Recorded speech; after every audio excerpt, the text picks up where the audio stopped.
Hey guys, welcome back to my YouTube channel. So in this video I will tell you how you can use Windows 11 on any Windows PC without installing Windows 11. By this method you cannot use more feature of Windows 11, you just use some selected features in Windows 11. So for this you need internet connection on your PC or laptop. Now open any web browser and type Windows 11 Blue Edge in Google search bar and press enter. Now click on first link and wait for 20 to 30 seconds.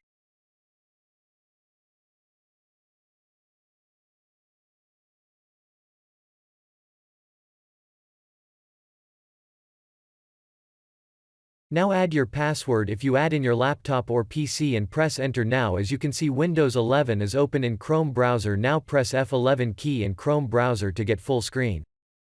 You cannot operate too many things in Windows 11, you just operate some selected things in Windows 11.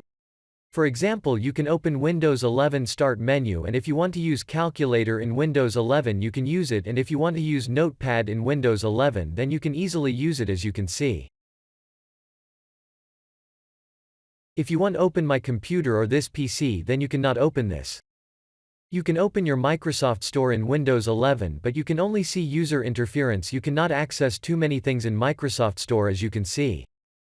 You can view calendar on taskbar and you can also view its action center. You can just use some small things on Windows 11. You cannot use more features on this. That's it. So if you like this video then subscribe to our channel for support. Thanks.